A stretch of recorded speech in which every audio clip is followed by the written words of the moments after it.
بسم اللہ الرحمن الرحیم۔ ٹھیک ہے، ہم نے اکابر علماء دیوبند پر اعتراضات کے جو جوابات تھے تو اس میں 3 حصے کر دیے تھے۔ ایک سید اسماعیل شہید رحمۃ اللہ علیہ کے متعلق، ایک ان پر خوابوں پر اعتراضات، اور کچھ اعتراضات آگے آ رہے ہیں حسام الحرمین کے حوالے سے 4 اعتراض ہیں۔ اس کے بعد ایک اور مرحلہ بھی ہے۔ اصل میں تو یہ بہت لمبا مضمون ہے، اکابر کی عبارات کو سمجھنا، ان پر اعتراض ہونا، پھر اس کے جواب ہونا، یہ ایک لمبا سلسلہ ہے۔ بعض مسائل فقہیہ ہیں، اس پر اعتراض ہیں، بڑے معروف ہیں۔ میں ایک بار ایک دارالفتاء میں گیا، بہت بڑا دارالفتاء ہے، طلبہ تخصص فی الافتاء میں تھے، تو میں نے ان سے کہا دیکھیے آپ افتاء میں یہ تو پڑھتے ہیں کہ جب لوگ مسئلہ پوچھیں تو جواب کیسے دینا ہے، پڑھنا چاہیے، لیکن جو ہمارے مسلم مسائل پر اعتراض ہیں اور اس کی بنیاد پر لوگ ہمارے فقہ سے دور ہوتے ہیں تو اس کے جوابات آپ پڑھتے ہیں؟ کہا جی نہیں۔ تو میں نے کہا اس کے جواب پھر کون دے گا؟ وہ جو تو آپ مفتیوں نے دینے ہیں نا، کوئی اور تو نہیں دے سکتا، تو جواب تو آپ دیں گے۔ اس لیے خیر میں ایک بات عرض کرتا ہوں، اس کو اچھی طرح سمجھ لیں۔ یہ جو ہمارے ہاں اعتراضات کے جوابات سکھائے جا رہے ہیں، ایک خالص علمی ہے جس کا تعلق علماء کی علمی مجالس سے ہوتے ہیں، اور بسا اوقات علمی مجالس نہیں ہوتی، سوال کرنے والے ہٹ درم، ضدی، مخالفانہ مزاج کے لوگ ہوتے ہیں، تو ان کو پھر جواب اسی طریقے پر دینا ہوتا ہے کہ جس طرح ان کی زبان بند ہو اور وہ خاموش ہو جائیں، ان کو سمجھ آئے کہ ہمیں جواب ملا ہے۔ یہ بہت ضروری چیز ہوتی ہے، اس کو ذرا آپ ذہن نشین فرما لیں۔ خیر میں عرض کر رہا تھا کہ یہ بات بہت اچھی طرح سمجھ لیں کہ بے شک اس کو تمہیدی باتوں کا حصہ بنا لیں، جو میں نے چند ایک باتیں لکھائی ہیں نا۔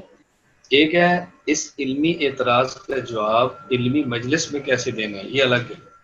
ایک ہے اس اعتراض کا جواب عوامی سطح پر کیسے دینا ہے کہ جس سے لوگوں کا دل بڑا ہو، لوگوں کا حوصلہ بڑھے، اور پھر مخالف کی ایسی کمر ٹوٹے کہ ان کو دوبارہ موقع ہی نہ ملے، وہ بولنے کی سگت ختم ہو جائے، وہ سمجھے بھی ہم اعتراض کریں گے صرف جواب نہیں آئے گا، ساتھ ٹھکائی بھی ہوگی۔ میں اس پر 2 واقعے پیش کرتا ہوں بات سمجھانے کے لیے۔ ایک یہ میرے پاس واقعہ پیش آیا جدہ، وہاں ایک بیان تھا، ایک ڈاکٹر صاحب آ کے ملے، تو مجھے انہوں نے کہا جی میرے پاس فلاں غیر مقلد آیا اور اس نے آ کر کہا کہ حضرت تھانوی رحمۃ اللہ علیہ نے بہشتی زیور میں یہ بات لکھی ہے کہ جب کوئی عورت حاملہ ہو، وہ کسی دائی کے پاس چیک کرائے اور وہ دائی اپنی انگلی کو حاملہ عورت کی فرج میں داخل کرے بچہ چیک کرنے کے لیے، تو یہ حاملہ عورت روزے کی حالت میں ہے، انگلی باہر آئے تو دیکھے اس پر رطوبت لگی ہے کہ نہیں، رطوبت لگی ہو تو روزہ ٹوٹ گیا، نہیں لگی تو نہیں ٹوٹا۔ تو یہ بیشتی زیور ہے، سیکسی زیور ہے، کیسا گندے مسائل لکھے ہیں یہ۔ میں نے ان کو پھر بتایا، میں نے کہا ڈاکٹر صاحب، وہ بہت نیک آدمی تھے، والد صاحب ان کے بہت بڑے ان کے مجاز بھی ہیں، باقاعدہ ان کی مجالس بھی ہوتی ہیں، رمضان کو ان کا اعتکاف بھی ہوتا ہے ہندوستان میں۔ تو میں نے ان سے پوچھا کہ ڈاکٹر صاحب یہ بتائیں کہ آپ کے پاس یہاں جدہ میں 2 انچ موٹا یا 3 انچ موٹا ڈنڈا 3 فٹ لمبا مل جاتا ہے؟ مجھے کہا مل جاتا ہے۔ میں نے کہا آپ کلینک میں رکھ لیں گے؟ مجھے کہتے ہیں میں رکھ لوں گا۔ تو میں نے پھر ان کو نا ہدیت المہدی وحید الزمان کی کتاب تھی، اس کا ایک صفحہ منگوا کے واٹس ایپ پہ دے دیا۔ میں نے کہا پرنٹ نکال میں، اس میں کیا لکھا ہوا ہے، من ادخل خشبۃ فی دبرہ فاخرج فلم یفطر۔ من ادخل خشبۃ، خشبہ کہتے ہیں لکڑی کو، من ادخل خشبۃ فی دبرہ فاخرج فلم یفطر۔ ترجمے کی ضرورت تو نہیں ہے، سمجھنے کی ضرورت نہیں ہے، بس اوقات ضرورت مزہ لینے کی ضرورت ہے، سمجھ تو آ جاتا ہے لیکن وہ مزہ پورا نہیں آتا جب تک ترجمہ نہ ہو۔ پھر کہتے ہیں صحیح ترجمہ بھی ہو جائے تو ٹھیک ہے۔ تو ابھی تو میں سمجھا رہا ہوں نا، مزے نہیں آپ کو دے رہا ہوں۔ تو سمجھ آ گیا، ترجمہ سمجھ آ گیا نا، مزہ کچھ کم ہوا ہوگا پھر کسی موقع پر صحیح۔ تو خیر میں نے کہا آپ ڈاکٹر سے سمجھ گئے تھے؟ جی ہاں۔ میں نے کہا اب یہ صفحہ رکھ لیں اور یہ ڈنڈا رکھ لیں۔ جب وہ غیر مقلد آئے نا تو آپ نے اس کہنا بھی انگلی فرج میں کیسے جاتی ہے، یہ تو بڑے آرام سے سمجھ آتی ہے، یہ ڈنڈا پیچھے کیسے داخل ہوتا ہے یہ مجھے سمجھ نہیں آتا، یہ ڈنڈا لو اور یہ ذرا پردے کے پیچھے ہو۔ ڈاکٹر صاحب رکھ لیا۔ انہوں نے کہا اب اس بات کو میرا خیال یہ ہے کم و بیش کوئی 11-12 سال ہو گئے، 11-12 سال میں ایک سال بھی ایسا نہیں گزرا کہ 100 ریال ماہانہ ڈاکٹر صاحب مجھے نہ دیتے، 100 ریال ماہانہ۔ انہوں نے کہا جی میرا کام مسئلہ حل ہو گیا۔ میں حیدرآباد گیا، وہاں یہ چٹ آئی تو میں نے بیان کیا، سندھ کا علاقہ تھا، تو میں نے کہا بھی آپ ڈنڈا پاس رکھ لو اور یہ فوٹو سیٹ پاس رکھ لو، کوئی غیر مقلد ملے تو اس کو یہ بتاؤ بھائی یہ ڈنڈا کیسے جاتا ہے، میں سمجھ نہیں آتا، ڈنڈا لے کر دکھاؤ۔ تو کوئی 2 دن 3 دن گزرے بھی، میں سندھ میں ہی چل رہا تھا تو ایک سندھی لڑکے کا فون آیا، کہتے سائیں ہم ڈنڈا لے کر پھرتے ہیں، غیر مقلد نظر نہیں آتا، سائیں غیر مقلد نظر نہیں آتا۔ اب ہوتا کیا ہے، میں نے جو حوالہ دیا ہوتا ہے یہ موقع کے مناسب ہوتا ہے کہ ان کو تھوڑا سا ٹکور کرو، دوڑاؤ، آگے آگے دوڑاؤ، ان کی حوصلہ شکنی کرو۔ ہوتا کیا ہے، یہ جو آپ میں سے مشائخ بیٹھے ہیں یہ پگڑیوں والے، ان میں سے کوئی سن لیتا ہے تو وہ میرے خلاف ہو جاتا ہے، یہ بندہ ٹھیک نہیں ہے، یار یہ کوئی بات کہنے والی تھی، یار یہ کوئی بات کہنے والی تھی۔ میں نے کہا مجھے تعجب یہ ہے کہ جہاں کہی ہے وہ خوش ہے، آپ کے لیے کہی نہیں تو آپ پریشان ہیں۔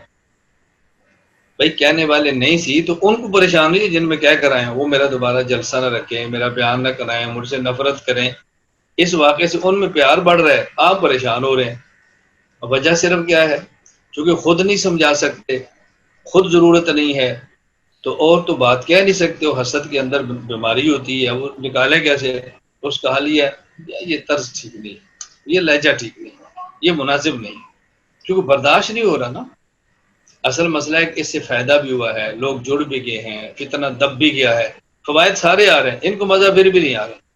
اصل کیا تھا، وہ حسد کے اندر آگ بڑک رہی ہوتی ہے، وہ کنٹرول نہیں، اس کا حل کیا ہوتا ہے، بس ٹھیک نہیں۔ میں اس بات کو چونکہ سمجھتا ہوں، میں نے کئی بار آپ سے کہا کہ صرف مخالفت کی وجہ میں سمجھ رہا ہوتا ہوں، اس لیے میں اس کا جواب نہیں دیتا۔ میں نے کہا ٹھیک ہے، ان کو نہیں مزہ ہے تو میں نے نہیں، مزے کے لیے تو کہا ہی نہیں ہے، میں نے ان کو سمجھانے کے لیے کہا تھا، ان کو سمجھ آ گیا، اب ان کو مزہ نہ ہے تو اس کو ہمارا علاج کیا کر سکتے ہیں۔ تو میں سیال کوٹ گیا، وہاں ایک بیان تھا، تو بیان میں چیٹا شروع میں غیر مقلد بہت چٹے لکھتے تھے مجھے، غیر مقلد اور مماتی بہت، جہاں جاتا ہے ایسے چٹوں کا بار لگا ہوتا۔ اللہ کا شکر ہے الحمدللہ اب تو آتے ہی نہیں ہے میرے بیان میں غیر مقلد، اور یہ آتے ہی نہیں، آتے ہیں تو ایسے پرسکون ہو کر بیٹھتے ہیں نا، چٹے بٹے نہیں دیکھتے، بس وہ بھی مزے لیتے ہیں، یہ کیا کہتا ہے، بس ہنس اس کے نکل جاتے ہیں۔ تو مجھے چیٹا آگے، اس نے کہا جی وہ فقہ حنفی میں لکھا ہوا ہے، اصل میں تو اسی موقع پر سنانے والی بات ہے، میں سناتا بھی ہوں کہ امام حنیفہ رحمۃ اللہ علیہ لکھتے ہیں فقہ حنفی میں ہے کہ امام اس کو بنائے جس کی بیوی خوبصورت ہو، امام اس کو بنائے جس کی بیوی خوبصورت، ثم الاحسن زوجتن، یہ شرائط امامت ہے۔ امام کس کو بنائے، اقرا ہوں اگر برابر ہوں تو پھر عالم ہوں، پھر برابر ہو تو پھر اسن ہوں، پھر برابر ہو تو پھر احسب ہوں، پھر برابر، یہ یوں لکھا ہے۔ تو اس میں اگر برابر ہو تو جس کی بیوی خوبصورت ہو، برابر ہو ثم الاصغر عضوا ثم الاحسن زوجتن۔ تو نے کہا پھر ہم کسی کو امام بنانے کے لیے بیوی چیک کریں کہ خوبصورت ہے کہ نہیں، کتنی گندی فکا ہے۔ میں نے کہا اصل میں امام ابو حنیفہ رحمۃ اللہ علیہ، امام حنیفہ رحمۃ اللہ علیہ یہ عالم بھی بہت بڑے تھے، اور امام حنیفہ رحمۃ اللہ علیہ صاحب کشف بھی تھے۔ ان کو نہ کشف ہوا تھا کہ 12 سال کے بعد ایک فتنہ پیدا ہوگا جس کا نام ہوگا غیر مخلد، اور یہ مولویوں کو لڑکیاں دیکھ کر غیر مخلد کریں گے۔ تو امام صاحب نے پھر مسئلہ لکھ دیا بھی مولوی کی اپنی بیوی خوبصورت ہو تاکہ یہ کسی لڑکی کی وجہ سے غیر مخلد نہ ہو، یہ مسئلہ اس لیے لکھا ہے، امام کی بیوی خوبصورت ہونی چاہیے۔ اگر آپ کہتے ہیں امام صاحب نے غلط لکھا ہے تو مجھے دوبارہ چیٹ بھیجو کہ جی مولانا صاحب ان علماء کے نام بتاؤ جو لڑکیاں لے کر اہل حدیث ہوئے، میں ان کے نام بتاتا ہوں، بس میں بیان روکتا ہوں تھوڑی دیر، آپ چٹ لکھو مجھے پھر بتاؤں، جب تک تم چٹ نہیں لکھو گے میں نے بتانا نہیں، چونکہ میں ذاتیات پر نہیں بولتا، تو جب تم ذاتیات سننا چاہو گے تو پھر میں سناؤں گا، شاباش لکھو چٹ۔ اب یہ خاموش ہو جاتے ہیں، بدعتیں ہیں۔ اب یہ چونکہ وہاں کی ضرورت ہوتی ہے، ہمارے مشائخ کو اس کا پتہ نہیں ہوتا، ان تک میرا بیان پہنچ جاتا ہے، بات ہے کہنے والے کیا کتنی بےہودہ بات ہے، کیا کیا ضرورت ہے، استغفر اللہ استغفر اللہ، بالکل ہمارے قابل کا طرز ہی نہیں ہے۔ نے کبھی آپ نے قابل کو دیکھا ہی نہیں ہے، آپ ہیں کنویں کے مینڈک، آپ سمندر کی مچھلی بنے نا، تو آپ کو پتہ چلے قابل کسی، آپ تو ایک کام کو مرے ہیں، دائیں بائیں آپ نے دیکھنا ہی نہیں۔ اب اگر مناظرہ کیسے ہونا چاہیے تو وہ کابر دیکھے نا جو مناظر تھے، ٹھیک ہے، تبلیغ کا کام کرنا ہے تو وہ اکابر دیکھیں نا جو مبلغ تھے. آپ نے خطابت کیسی ہونی چاہیے تو وہ دیکھیں نا جو خطیب تھے اکابر. اگر آپ نے سیاست دیکھنا وہ اکابر دیکھیں نا جو سیاست کرتے تھے. اگر آپ نے تدریس میں مزاج دیکھنا تو وہ اکابر دیکھیں نا جو مدرس ہے. اب سمجھ آ رہی ہے بھائی؟ آپ نے جو کام کرنا ہے اس کام میں اس کام کے اکابرین کا مزاج کیا تھا اس کو دیکھیں نا. اب جو تبلیغ میں لگا ہے تو اس کے تقاضے اور ہیں، سیاست میں لگا اس کے تقاضے اور ہیں، تدریس کر رہا ہے اس کے تقاضے اور ہیں، خانقاہ میں بیٹھا اس کے تقاضے اور ہیں، جو جہاد کر رہا ہے اس کے تقاضے اور ہیں. تو جیسا میدان ہے اسی کے مطابق بات کرنی ہوتی ہے نا. اب آپ ان اکابر کو دیکھو نا جو مناظر تھے. میں اس پر ایک واقعہ پیش کرتا ہوں. علامہ استاد توسیع رحمۃ اللہ علیہ، ان کو تو سارے اپنا بڑا مانتے ہیں نا، ان کو سارے بڑا مانتے ہیں.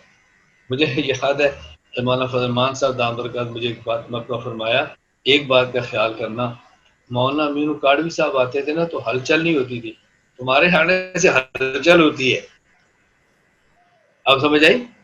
یعنی اگر آپ میں مولانا امین کاڑوی رحمۃ اللہ علیہ کے جملے کسی دن سناؤں نا، یعنی میں جملے اکٹھے کر کے آپ کو ایسے باقاعدہ آڈیو سناؤں، اتنے سخت جملے بولتے ہیں کہ آپ سوچ نہیں سکتے. لیکن جو حضرت کے آنے سے ہلچل نہیں ہو رہی تھی نا، اس لیے بزرگوں میں شمار تھے. تو مجھے کہتے تمہارے آنے سے ہلچل ہوتی ہے. وہ ہلچلوں سے پھر بندے پریشان ہو جاتے ہیں. اس کا کیا علاج کریں؟ مولانا توسیع صاحب رحمۃ اللہ علیہ تھے، حضرت کے آنے تھے ایسی ہلچل نہیں ہوتی تھی کہ لیڈرشپ پر اثر پڑے. اب میں اگر آتا ہوں تو لیڈرشپ بھی بیٹھی ہوئی تو مجمع کھڑا ہو جاتا ہے، آیا آیا کون آیا، دیکھو دیکھو کون آیا، آیا آیا، تو ہلچل ہو گئی نا. اب وہ جو لیڈر یہ کام سننا چاہتے تھے تو میرے ساتھ ہو گیا تو مخالفت تو شروع ہونی ہے. میں سمجھ رہا ہوں بھی مخالفت کی وجہ کیا ہے، اس لیے میں خاموشی سے بات نہیں کرتا.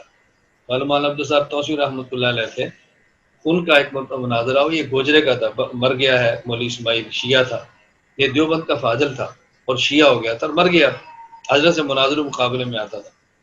اس نے ایک مخالفہ مناظرے میں حضرت توسیع صاحب رحمۃ اللہ علیہ سے کہا کہ میں تجھے بہت اچھی طرح جانتا ہوں، میں بھی دیوبند پڑھتا تھا، تو دیوبند پڑھتا تھا، تو دیوبند میں لونڈے بازی کرتا تھا، آج بڑا مناظر بنا ہوا ہے. اب بتاؤ کتنی سخت بات ہے. ہم میں سے ادھر کیا کہتا ہے؟ گواہ پیش کرو. البین المدعی والیمین علی من انکر، تم گواہ پیش کرو ورنہ میں قسم اٹھاتا ہوں. میں نے فرمایا بھائی یہ ٹھیک کہتا ہے، یہ بالکل ٹھیک کہتا ہے. اصل ہوا یہ تھا کہ میں نے اس کی گانڈ ماری، یہ شیعہ ہو گیا، اس کے بعد میں توبہ کری اور میں نے کسی گانڈ نہیں ماری. تو یہ ٹھیک کہہ رہا ہے، اس کی میں نے ماری تھی اور یہ شیعہ ہو گیا تھا، تو میں نے توبہ کی، بات میں نے کسی گانڈ نہیں ماری. بس یہ میرا پہلا اور آخری مقبول ہے بھائی، توبہ کی اور کو بات کرو.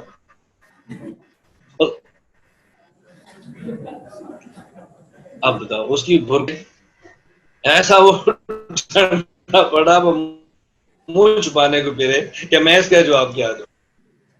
ہر نے کہا یہ کسی اور کی نہیں، یہ اپنی بات بتا رہے. میں سمجھتا ہوں یہ تو سیدھا کیا نا کہ میری ماری تھی، یہ کیوں کرتا کہ لونے بات، تو اپنی بات کہ میری ماری تھی، تو میں تو ماری تھی، میں تو مانتا ہوں تیری ماری تھی، تو شیعہ ہو گیا، میں نے چھوڑ دی مارنی بات. اب ہوگا کیا؟ یہ حضرت توسیع رحمۃ اللہ علیہ میدان مناظرہ میں ہمارے اکابرین میں سے. اب ہم نے دیکھنا ہے کہ میدان مناظرہ میں کون سی بات کہنی پڑے گی. اس لیے کہ مولوی اسماعیل مقابلے میں آیا تھا وہ سمجھنے کے لیے نہیں آیا تھا، وہ خراب کرنے کے لیے آیا تھا. جو ہمارے حضرات اکابر اکثر فرماتے ہیں نا، بڑے بڑے بے مناظرے کا فائدہ نہیں ہوتا، نقصان ہوتا ہے، فائدہ نہیں ہوتا، نقصان ہوتا ہے. یہ ہم بھی سمجھتے ہیں، ہم سمجھتے ہیں. ہم کون سا مناظرہ کبڈی کا میچ ہر جمعرات کو لگا لیتے ہیں، ہماری بھی ترتیب یہ نہیں ہے. مجھے ساتھی پوچھتے تھے استاد جی کو نیا مناظرہ، میں نے کہا بھی کرکٹ میچ ہے جو ہر اتوار ہونا ہے، یہ کو کبڈی ہے جو ہر اتوار ہم نے نکل لگوڑ کا سیانے اور کو نیا مناظرہ. میں صرف سمجھا رہا ہوں یہ باتیں، میں یہ باتیں کیوں کھل کے کرتا ہوں کہ الحمدللہ اللہ کا شکر ہے یہ مجھ پر بہت فن کھلا ہے، اس لیے مجھے کوئی الجھن نہیں ہے، نہ کسی کی بات کا، نہ مخالفت کا، کسی بات کی مجھے پرواہ نہیں. میں سمجھتا ہوں کہ ان کو نہیں سمجھ آئی بات، پیار محبت سے ان کو بات سمجھانی ہے، ان کی باتوں سے پریشان نہیں ہونا. جب آپ کے ذہن میں بات آ جائے گی نا، پھر آپ کو کام کرنے کا لطف آئے گا. بس اگر یہ سمجھ نہیں آئے گی نا، کسی نے ایک بار آپ سے کہہ دیا کہاں پڑھتے ہو سر کو، اوہ یار میں نے اس کا بیان سنا تھا، تم نے شرمندہ ہونا. اب میں جواب کر شرمندہ نہ ہو، تم سمجھو کہ اب ان کو سمجھانے کی ضرورت ہے، کیا ترتیب اختیار کرو کہ ان کو بات سمجھ آئے. اب اپنی ترتیب شروع کرو، بس اپنے آپ کو ذہنی طور پہ تیار کرو کہ میں نے ان کو سمجھانی ہے. آپ وہیں ڈھیر ہو جاتے ہیں، اب کیا جواب دوں، بڑا مسئلہ ہے، مشکل ہو گیا، استاد جی میں آنا تو چاہ رہا تھا لیکن چھٹی میں گیا تھا، شیخ صاحب نے فرمایا تو میں رک گیا ہوں، یہ ٹینشن آپ کو لگ جانی ہے خام کا۔ تو میں اس لیے کہتا ہوں جب آپ کو کام سمجھ آئے گا نا انشاءاللہ ثم انشاءاللہ، پھر آپ موت تک اس کام میں لگے رہیں گے۔ اللہ تعالیٰ میں اخلاص کے ساتھ کام کرنے کی توفیق عطا فرمائے۔ کچھ سمجھ آئی آپ کو؟ مجھے الجھن یہ رہتی ہے کہ آپ نے کہنا ہے ہم آئے تھے پڑھنے کے لیے، یہ سناتا ہے باتیں ہم آئے ہیں علم حاصل کرنے کے لیے، اور یہ ہمیں لطیفے سناتا ہے، یہ ہمیں دائیں بائیں۔ میں اکثر یہ بات کیا کرتا ہوں بیٹا، تخصص میں سے میں متخصص اس کو سمجھتا ہوں جس کو میں سمجھ آ جاؤں، بس جس کو میں سمجھ آؤں نا، میں سمجھتا ہوں یہ متخصص ہے۔ جس کو میں نہیں سمجھ آیا نا، میں سمجھتا ہوں میرا متخصص نہیں ہے، بس یہ کسی اور جگہ کا پڑھا ہو۔ ہمارا متخصص ہے وہ ہمیں سمجھے، بس کام کیسے کرنا ہے، مشکلات میں کیسے کرنا ہے، مخالف حالات میں کیسے کام کرنا ہے، موافق میں کیسے کرنا ہے، آگے کیسے بڑھنا ہے، اس کام کو لے کر مستقل کیسے چھوڑنا ہے، کچے پکے گھر تک اپنا کام کیسے پھیلانا ہے، دنیا کے ہر کونے تک کیسے جانا ہے، اس کی ترتیب کیا بنانی ہے، دین کے ہر شعبے میں تعاون کیسے کرنا ہے، ہر بندے کو اپنا رفیق سمجھ کر اس کے ساتھ معاونت کیسے کرنی ہے، یہ بات سمجھ آئے گی نا، بس پھر آپ ہمارے متخصص ہیں انشاءاللہ۔ خیر ابھی بات میں چل رہی تھی، ایسا نہ ہو کہ آج پھر سبق رہ ہی نہ جائے۔ تو خواب کے بارے میں کہہ رہا، ذرا دو تین باتیں چونکہ لکھی پڑی ہیں اس لیے اس پر بات کرنے کی ضرورت نہیں ہے۔ خوابوں کے بارے میں جو باتیں لکھی ہیں نا، خواب کے بارے میں اصول نمبر 1 ہے، ام الفضل رضی اللہ تعالیٰ عنہ کا واقعہ بیان کیا ہے، وہ آپ کے سامنے ہے۔ دوسرا واقعہ امام صلی رحمۃ اللہ علیہ کا، تیسرا واقعہ امام بخاری رحمۃ اللہ علیہ کا، یہ آپ کے سامنے۔ بس اتنا یاد رکھ لیں جو آخر میں یہاں اصول نمبر 4 دیا ہے نا، اس کو اصول نمبر 4 کے طور پہ استعمال نہیں کرنا، اس کو اعتراف حقیقت کے طور پہ استعمال کرنا ہے کہ دیکھیں 3 اصول وہ ہیں جس کو بدعتی علماء بھی مانتے ہیں، یہ کوئی مستقل اصول تو نہیں ہے نا، بدعتی علماء بھی اس کو مانتے ہیں، جو اوپر باتیں ہم نے لکھی ہیں وہ بھی اس بات کو تسلیم کرتے ہیں۔ بس یہ بنیادی باتیں ذہن میں رکھ لیں، اب آگے جو اعتراضات ہیں وہ سنیں۔ دیکھیں خواب کیا ہے، حضرت مولانا قاسم نانوتوی رحمۃ اللہ علیہ نے بچپن میں دیکھا کہ میں اللہ تعالیٰ کی گود میں بیٹھا ہوں، میں اللہ تعالیٰ کی گود میں بیٹھا ہوں۔ اب اس پر اعتراض کیا ہوں گے، وہ کچھ بھی کریں، بنیادی اعتراض بنتا ہے کہ اللہ تو جسم سے پاک ہے، اللہ کا جسم ہی نہیں تو اللہ کی گود کہاں سے آ گئی؟ اس کا یہی جواب ہے کہ دیکھو یہ حضرت نے خواب دیکھی ہے، اور خواب کی تعبیر ہوتی ہے، تو اللہ تعالیٰ کی کوئی عضو دیکھ لے، اللہ تعالیٰ کے جسم کو دیکھ لے، کوئی جسم کا حصہ خواب میں دیکھ لے تو اس کی تعبیر ہوگی نا، اور اس کی تعبیر ہے کیا ہے، معبرین نے تعبیر جو بتائی ہے وہ یہ ہے کہ جو شخص دیکھے کہ اللہ سے معانقہ کرتا ہے، اللہ کے عذاب میں سے کسی عضو کو چومتا ہے، تو اس کا معنی یہ ہوتا ہے کہ بندہ کامیاب ہوگا، جس مقصد میں نکلا ہے اس مقصد میں اللہ تعالیٰ اس کو کامیابی عطا فرمائے۔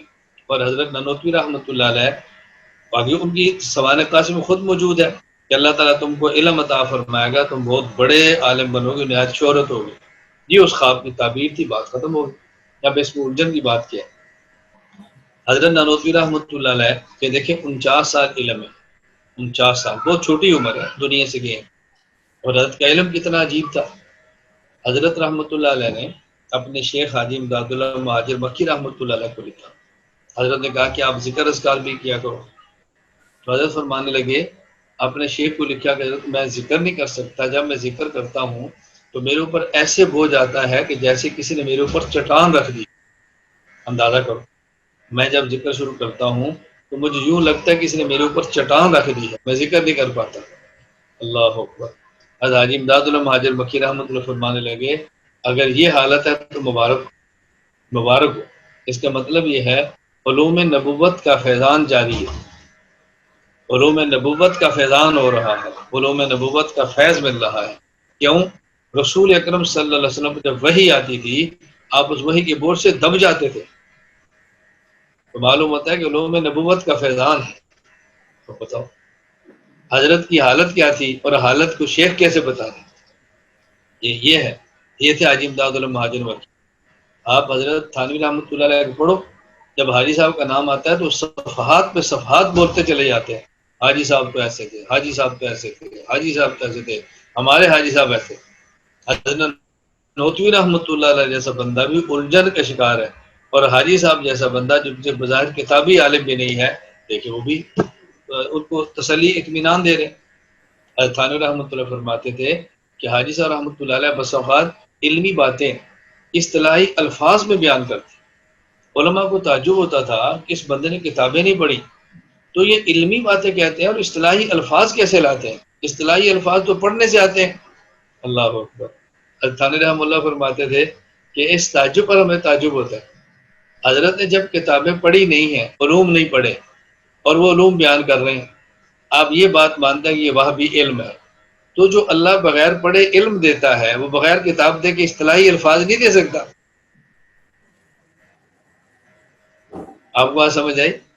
حضرت فرماتے ہیں جب حاجی صاحب نے پڑھا نہیں ہے اور وہ مسائل بیان کرتے ہیں تو جو اللہ مسائل دے سکتا ہے وہ مسائل والی اصطلاحی الفاظ نہیں زبان پہ لا سکتا، اس میں کیا تعجب کی بات ہے؟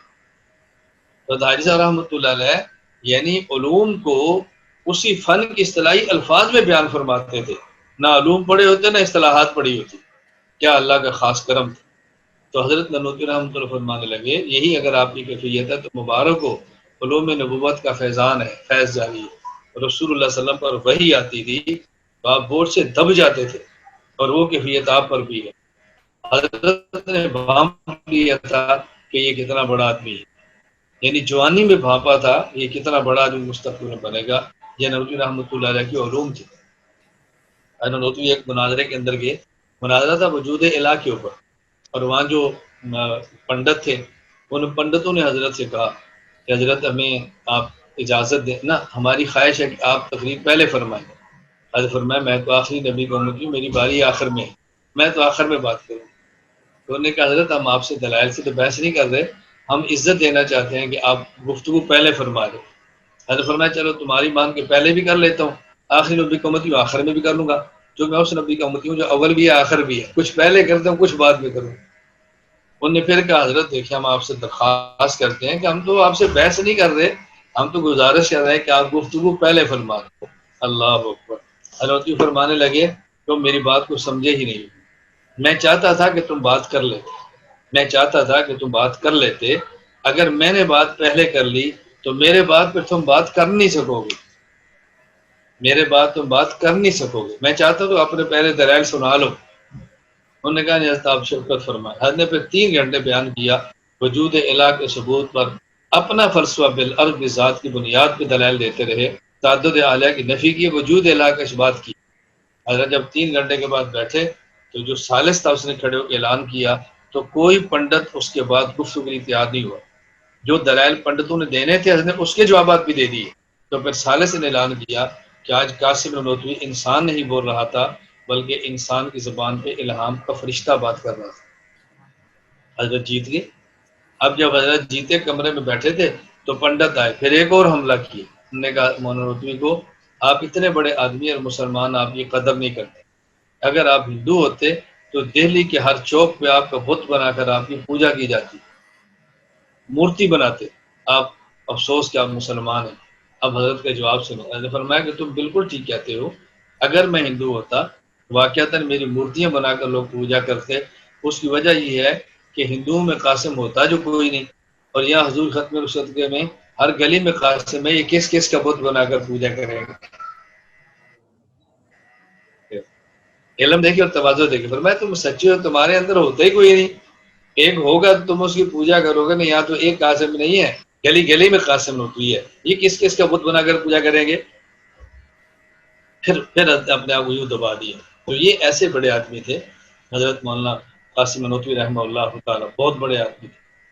یہی دیوبند کا فیضان ہے۔ اب ہوتا کیا ہے، میں یقین فرماؤ، میں نے آپ سے کئی بار کہا نا کیا رول، میں ساتھیوں سے کہتا ہوں حضرت ننوتوی کو پڑھو، بیٹا نہیں پڑھ سکتے تو ہم سے سمجھو، اور ہمارے آواز کیا لگتی ہے، ان کے علوم بہت مغلق اور پیچیدہ، ان کو چھوڑ دو۔ عجیب بات ہے بھائی، مغلق کا معنی اس کو کھول لو یا مغلق کا معنی اس کو چھوڑ دو۔ اگر ہمارے یہاں کوئی مطلب کتاب موجود ہے، علمی ہے، عقائد کی ہے، اور اس کی تسہیل ہو سکتی ہے تو تسہیل کرو۔ ہم تسہیل کرنے کی بجائے طلباء کو اسے تنفیر پیدا کر کے دور کر دیتے ہیں۔ تو پھر اچھا عنوان ہمارا کیا ہوتا ہے؟ پھر عنوان یہ ہوتا ہے کہ ہم معتدل۔ معتدل کیوں ہے؟ اپنے بچوں کو بزرگوں سے کاٹ دیا۔ بیٹا یہ کون سا اعتدال ہے بھائی؟ اپنے قابل کی بات سمجھاؤ۔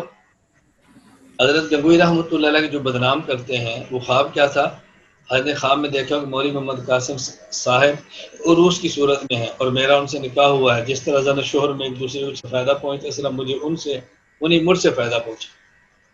بس اس کا خلاصہ کیا ہے کہ میں نے خال کے حال میں دیکھے میرا مولانا نطوی سے نکاح ہوا ہے اور حضرت سے میں نے مجامت کی.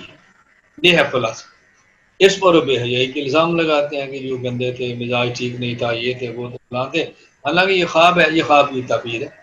اس خواب کی تعبیر معبرین نے کیا لکھی ہے کہ جب کوئی کام معروف کا بندے سے ایسا کام کرے، معروف کام اگر مجہول ہو تو دشمن سے آپ بچیں گے، معروف سے ہو تو آپ کو فائدہ پہنچے گا. اتنی سی بات ہے، اس میں کیا مشکل ہے. مجھے کراچی سے ایک ساتھی مجھ سے بیٹھا تھا، تو ایسے میرا وہ خواب کے اوپر بیان آیا تو نے کہا جی میں نے آج بیان سنا تو مجھے ہمت ہوئی ہے کہ میں نے آپ سے تعبیر پوچھوں، ورنہ میں بہت گھبرا رہا. 6 ماہ گزر گئے ہیں، مجھے خواب آئی اور میں چھپا کے تھا کہ کسی کو بتا نہیں سکا. میں نے کہا بتائیں. اس نے کہا جی میں نے اپنی ہمشیرہ سے صحبت کی ہے. میں نے کہا مبارک ہو، تو بہت اچھا خواب ہے.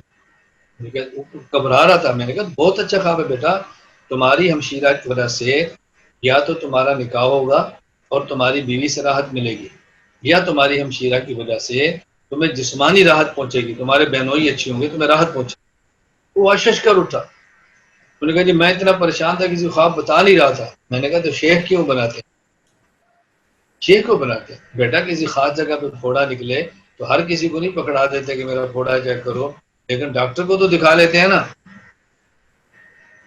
تو تمہیں سمجھ آئی، کسی کو پھوڑا نکلے تو تم یہ ذرا پھوڑا چیک کرنا، کہ بواسیر نکل آئے تو کہنا یار میری یہ چیک کرنا ہے خون کہاں سے آ رہا ہے. اور ہر کسی کو سامنے کھلوانے کو ہوتے، ڈاکٹر کو تو دکھاتے ہیں. میں نے کہا شیخ تو روحانی ڈاکٹر ہوتا ہے، جب تمہیں خواب آئی تو سنبھال کے کیوں رکھا ہوا ہے، بتاؤ تاکہ اس کی تعبیر نکالے معاملہ کسی طرف ہو جائے. تو یہ بہت ضروری چیزیں ہوتی ہے. خیر اللہ میں سمجھ عطا فرمائے. میں خیال سے خواب کی یہ سب خوابیں ہیں جن کی تعبیر کو مشکل چیز نہیں ہے. کوئی رحمۃ اللہ علیہ حضرت سہارنپوری کا خواب کیا ہے کہ فخر عالم صلی اللہ علیہ وسلم کی زیارت سے خواب میں مشرف ہوئے. آپ کو اردو میں کلام کا دے کر آپ سے پوچھا کلام کہاں سے آ گئی، تو آپ تو عربی ہیں. اور میں جب علماء مدرسہ دیوبند سے ہمارا معاملہ ہو گیا ہم کو یہ زبان آ گئی. اس میں کیا تعبیر ہونی چاہیے نا. اس کی تعبیر کیا ہے کہ حضور پاک کا جو کلام ہے حدیث والا، اس کا اردو زبان میں علماء دیوبند نے کام کیا، یہ معنی ہے اس کا، یہ تعبیر ہے. تو خواب کی تعبیر ہوتی ہے نا، اور تو کچھ نہیں ہوتا. میں نے سب کا خلاصہ یہ ہے، یہ خوابیں ہیں اور جن خوابوں کی تعبیر ہوتی ہے. بس حکیم محمد تھانوی رحمۃ اللہ علیہ کا مرید تھا، اس نے خواب دیکھی کہ میں نے خواب کے اندر کلمہ پڑھا اشرف علی رسول اللہ. اس میں کیا اشکال کی بات ہے. حضرت نے فرمایا کہ تمہارا شیخ متبع سنت ہے. تو خواب کی تعبیر ہوتی ہے. اب وہ ہوش سے آیت کہتا ہے میں بیدار ہوا تو پھر میری زبان پہ جاری تھا، میں بہت پریشان ہوا. وہ کہہ رہے ہیں حالت اضطرار میں تھا میں پریشان ہوا. وہ خود کہہ رہا ہے میں پریشان ہوں، اضطراری حالت میں تھا، نہ چاہتے میری زبان سے نکل رہا ہے. اس میں الجھن کی کیا بات. خیر یہ میں صرف سمجھا رہا ہوں کہ آپ کو یہ بات جواب آتا ہوگا تو آپ دیں گے.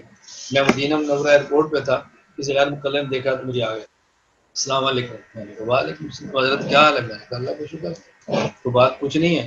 میں نے کہا ماننی ہے تو پوچھ لیں، اس میں کیا ہے. میں فوراً لے کہتا پوچھ لے. کبھی ماننی ہے تو پوچھ لیں، نہیں ماننی تو ایسے وقت ضائع کرو گے اپنا بھی میرا بھی. نہیں حضرت ایسی بات نہیں. میں نے کہا بتاؤ. اس نے یہی مجھ سے پوچھا، مولانا اشرف علی تھانوی رحمۃ اللہ والا. میں نے کہا اچھا یہ بتاؤ اگر میں خواب میں دیکھوں کہ آپ کی بہن سے میرا نکاح ہو گیا تو اپنی بہن مجھے دے دو گے. میں نے کہا نہیں خواب، کل اگر میں آپ کے گھر لاہور آ جاؤں کہ میں نے خواب دیکھا آپ کی بہن سے نکاح میں لینے کے دے دو گے. کہا جی نہیں. تو میں نے کہا میں نے تو خواب دیکھا ہے کیا کریں. کہتے اس کی تعبیر ہوگی. تو میں نے کہا اس کی بھی تعبیر ہوگی نا. تمہاری بہن سے نکاح ہو جائے تو تم دینے کے لیے تیار نہیں ہوتے تو تعبیر ہوگی. حضرت تھانوی کا مرید خواب دیکھ لے میں نے دیکھا کلمہ پڑھ دے تو اس کے اندر تعبیر بتا دی نا. یہ تمہیں سمجھ کیوں نہیں آئی. کہتے ہیں مجھے سمجھ آ. میں نے کہا میں پہلے کہا تھا سمجھ آ گئی تو مانو گے. اگلی بات کرو. سمجھ تو تمہیں آ گئی نا، اگلی بات کرو. حضرت تھانوی ٹھیک تھے، یہ کہہ کہ اٹھو یہاں سے. نہیں ٹھیک تھے تو اور بات بتاؤ مجھے. ایک بندے کا تو مسئلہ صاف ہونا چاہیے نا. اور بتاؤ کچھ حال ہے. یہ جو میرے خلاف بدکتے ہیں نا اس کی وجہ یہی ہے کہ میں چلتا ہوں درمیان بات نہیں دیتا تو پھر ظاہر جہاں سے ٹکور ہوتی ہے تو بندہ پرپر تو کرتا ہے. ہمارے ذرات ہوتے ہیں اس کا مقلد یہ کہتے ہیں بریلوی کے. اللہ کا شکر ہے اتنی بات پر وہ نہیں کرتے. آپ پریشان نہ ہوں، اللہ فضل فرمائے۔ ایک بدعتی کہتے ایک مرید تھا، تو اس نے خواب دیکھی، اس نے خواب میں پیر صاحب سے کہا کہ میں نے خواب دیکھی ہے کہ آپ کی 5 انگلیاں گھی کے اندر ہے، شہد میں، میری 5 انگلیاں پخانے کے اندر ہے۔ پیر نے کہا ایسے ہی ہو رہا تھا، تم دنیا کے کتے ہو، تم دنیا کے کتے ہو، تمہارے ہاتھ پیشاب کے اندر اجازت ہے۔ اس نے کہا سائیں یہ بیادی خواب ہے، پوری سننا۔ ہاں بکو، تو بکو، اب پیر کو تو موقع ملے گا نا چڑھائی کے لیے، بکو۔ اس نے کہا جی میری 10 انگلیاں پخانے کے اندر تھی، آپ کی 10 انگلیاں شہد کے اندر تھی، آپ کی انگلیاں میں چاٹ رہا تھا، میری آپ چاٹ رہے، آپ کی انگلیاں میں چاٹ رہا تھا، میری انگلیاں آپ چاٹ رہے۔ دفعہ ہو جائے یہاں سے، دفعہ نہیں ہو جو۔ خواب کی تعبیر بالکل ٹھیک ہے، کیوں؟ پیر اللہ اللہ کرا رہا ہے دنیا کے لیے تو کھانا چاٹ رہا ہے، اور مرید دولت پیر پہ خرچ کر رہا ہے اللہ اللہ کے لیے تو وہ شہد کھا رہا ہے۔ تعبیر تو بالکل صاف تھی، اس میں حرج کی بات کیا تھی؟ کہتے ہیں ایک مسلمان تھا، ایک یہودی تھا اور ایک عیسائی تھا، یہ اکٹھے جا رہے تھے۔ بعض لوگ خواب طاہر القادری کی طرح جھوٹے بھی خواب بناتے ہیں نا، ایک ہوتا ہے سچا خواب، اس کی تعبیر ہوتی ہے۔ کبھی ضرورت کے تحت انسان کو جھوٹے خواب بھی بنانے پڑتے ہیں، جھوٹے خواب تو بنانے پڑتے ہیں، ضرورت پڑ جاتی ہے۔ تو یہ گزر رہے تھے، راستے میں ایک جگہ بستی پہ رکے، تو ایک بوڑھی عورت تھی، مہمان سمجھ کر اس نے ان تینوں کو ایک پلیٹ کھیر کی بھجوائی۔ ان تینوں نے کہا یار ایسا کرتے ہیں کہ تھوڑی تھوڑی کھانے کی بجائے نا ایک ہی بندہ پوری پلیٹ کھا لے تو زیادہ مزہ آئے، جو کھائے اس کو مزہ تو آئے۔ تو سوتے ہیں، صبح اٹھ کے دیکھیں گے جس کو اچھی خواب آئی نا وہ کھا لیں۔ اب تینوں رات تو سو گئے، صبح اٹھے تو جو نے کہا کہ میں رات سویا تھا تو خواب میں موسیٰ علیہ السلام آئے، تو مجھے انہوں نے فرمایا کہ چلو میں تمہیں طور سینہ دکھاتا ہوں۔ مجھے کوئی طور دکھایا جہاں اللہ کے جلوے کے لیے گئے تھے، مدین دکھایا، شعیب علیہ السلام بستی دکھائی، وہ کنواں دکھایا جہاں پانی پہ لے آیا تھا، تو بڑا مزہ آیا، تو زبردست وہی خواب ہے۔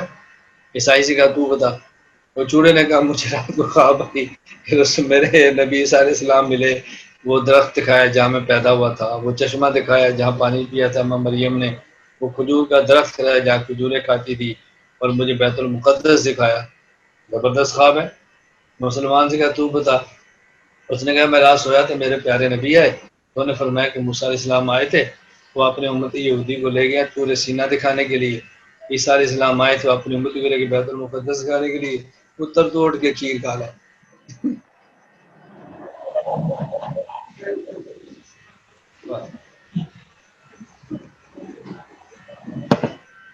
میرے نبی پاک نے فرمایا کہ بیٹا تو کھیر کھا لے، بس میں نے کھیر کھا لی، بات ختم۔ اس نے سوچا یار یہ جھوٹی کہا کھیر کے لیے، کھیر ہی کے لیے سنانی ہے نا، تو سیدھا بندہ کھیر ہی کھا لے، بات ختم ہو۔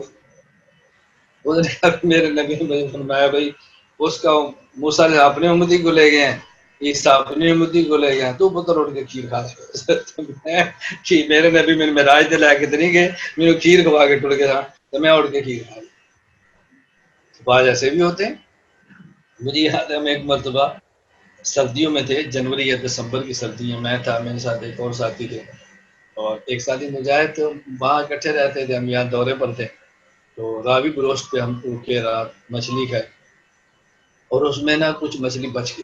میزبان نے کہا راوی گروشت مچھلی بہت زبردست ہے، چبردی کی کھائے، ہم نے کھائی، کچھ بچ گئی، تو رات پر ہم آ کر رکے، مولانا جاہد راشد صاحب کیا آئیے آئیے، بس میں ختم کر تو رات تو نہیں کیا رکے، تو صبح پھر فجر کے بعد درس کے بعد ناشتہ کرنا تھا، جب ناشتے کے لیے رکے تو میں نے کہا سو شاید تو لے آؤ بھائی گاڑی میں سے لے آؤ مچھلی، وہ بہت زبردست آدمی تھا، کہتے ہیں ساجی ہوتے میں نماز تو پہلے کھا گئی، اور ساجی ہوتی میں نماز تو پہلے کھا لی۔ وہ اٹھا نماز سے پہلے مچھلی کھائی پھر آگے نماز پڑھی، اس کو پتا تھا بھائی یہ جو آدھا کلو بچی ہے ناشتے میں تو تقسیم ہو جانی ہے نا، اس نے کھا کے نماز پڑھی، ساجی ہو تو میں نماز تو پہلے کھا لی ہے، میں نے کہا بھی جی تمہارے مقدر خوب کا۔ اللہ تعالیٰ ہم سب کو سمجھ عطا فرمائے۔ تو بات ذہن میں آ گئی نا، بس یہ خوابوں کے حوالے سے دیکھو، میں نے صرف آپ کو میں بتایا نا اتنا مواد آپ کو دے دیا، اب آپ 2 مہینے بھی اس کو چلاؤ تو آپ کے لیے مسئلہ نہیں ہے، بس